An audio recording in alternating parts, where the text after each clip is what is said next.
Hello, I welcome to UPSC Prelims Chaturya series of SHANTHA LAKSHMI IAS Academy, where we will discuss the daily Prelims MCQs from the Hindu, Indian Express and PIB. Let's begin. The first question. Consider the following statements with respect to National Organ and Tissue Transplant Organization. NATO is a national level organization set up under the Directorate General of Health Services, Ministry of Health and Welfare, Government of India. It plays a vital role in ensuring the fair and equitable distribution of organs and tissues for transplantation in India. It is primarily focused on importing organs and tissues from other countries to meet domestic demand. How many of these statements given above are correct? Only one, only two, all three, none of the above. This was a news recently. All access of organ transplantation will be allocated a unique national organ and tissue transplantation ID for both the donor and the recipient, according to a recent directive by the Union Health Ministry. The Union Health Ministry has issued the directive to eliminate commercial dealings in organ, especially those involving foreign citizens. NATO ID is mandatory for considering allocation of organs in case of a deceased donor transplant. This ID in case of a living donor transplant shall also be generated at the earliest, maximum within 48 hours after the transplant surgery is done. NATO ID must be generated by the hospital from the NATO website. It has also called for stricter monitoring of such transplantation by the local authorities.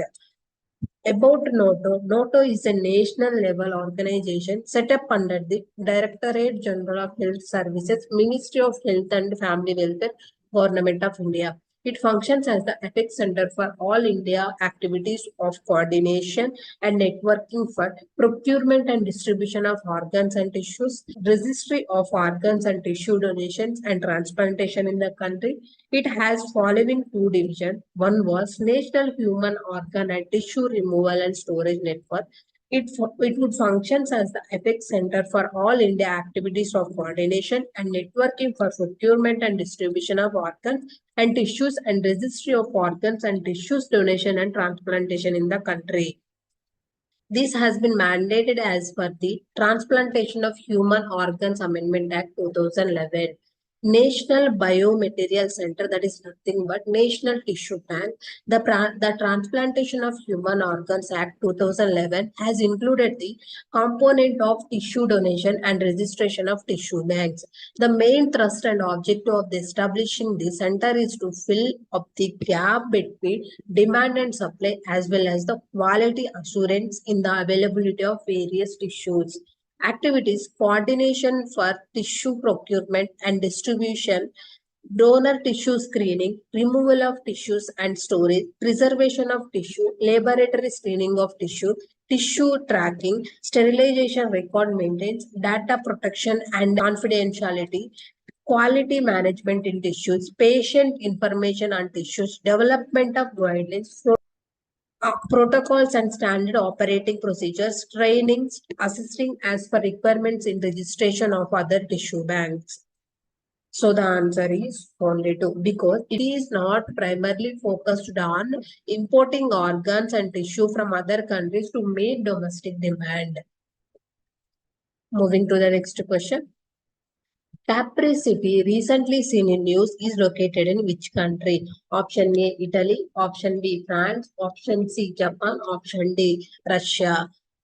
The G7 foreign ministries convened in Capri, Italy from April 17 and 19, 2024, led by the Italian Foreign Minister Antonio Tajani, amid Iran's attack on Israel and ongoing conflicts in Gaza and Ukraine. They issued 3 communiques condemning Iran's action and pledging sanctions. Representatives from EU joined. The ministries urged de-escalation and called upon Iran and Israel to prevent further conflict. Italy, as G7 chair, hosted the crucial diplomatic gathering. So the answer is option A, Italy. Moving to the next question. With reference to the indelible ink, consider the following statements. It is prepared by using silver nitrate. The indelible ink was first manufactured at the Election Commission's request by the Government's Council of Scientific and Industrial Research. Which of the statement given above is correct? One only, two only, both one and two, neither one or two. The indelible ink is devised to prevent a person from casting more than one vote has been used in Indian election for so long. It also traveled to other parts of the world to be used in other elections. Process. Once a voter has her credential checked at the polling booth and before she casts her vote by pressing a button on the electronic voting machine, the indelible ink is applied on her finger. Making indelible ink contains silver nitrate. It is a colorless compound which becomes visible when exposed to ultraviolet light, including sunlight. The higher silver nitrate concentrating, say around 20%, the higher will be the ink quality. It can remain resistant to soap, liquids, foam cleansing, and detergents, etc. for up to 72 hours after application. This water-based ink also contains a solvent like alcohol to allow its faster drying. Maker of the indelible ink. The indelible ink was first manufactured at Election Commission's request by the Government Council of Scientific and Industrial Research. Mysore Paints and Varnish Limited has been licensed to manufacture the ink and has been in the business since 1962. It is exported to more than 25 countries that include Canada, Ghana, Nigeria, Mongolia, Malaysia, Nepal, South Africa, and Maldives. So the answer is option C. Both 1 and 2 are correct. Moving to the next question. Consider the following statements about Longevity India Initiative. It is a project focused on efforts to extend human health span and tackle aging-related challenges. It is a joint initiative of Ministry of Health and the Ministry of Science and Technology. Which of the statement given above is are not correct? One only, two only, both one and two, neither one or two. Recently, the Indian Institute of Science launched the Longevity India Initiative. It is a project focused on efforts to extend human health span and tackle aging-related challenges.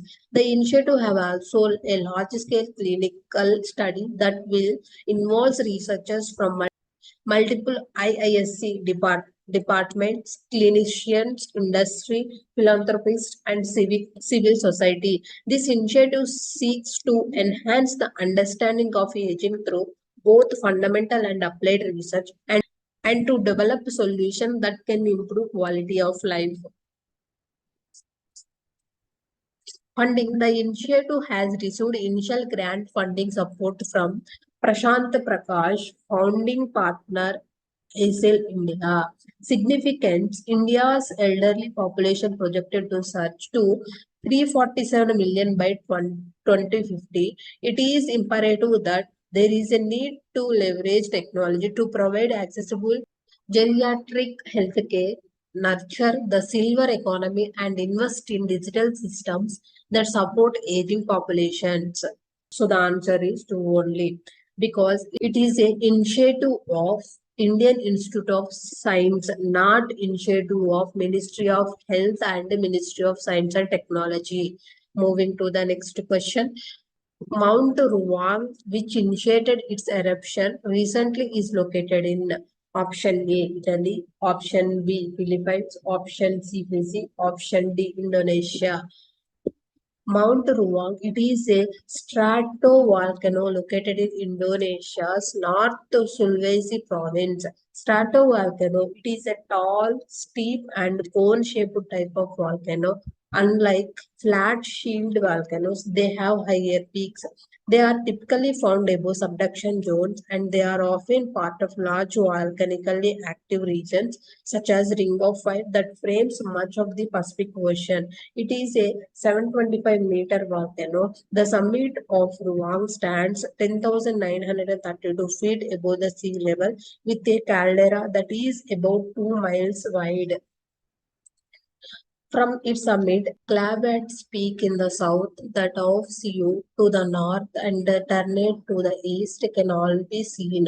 The top of the mountain is partially filled with lava dome formed as a result of activity in 1904. Since then, volcanic activity been observed through the formation of lava domes by pyroclastic flows. So the answer is option B, Indonesia. Thank you. This is the today's session.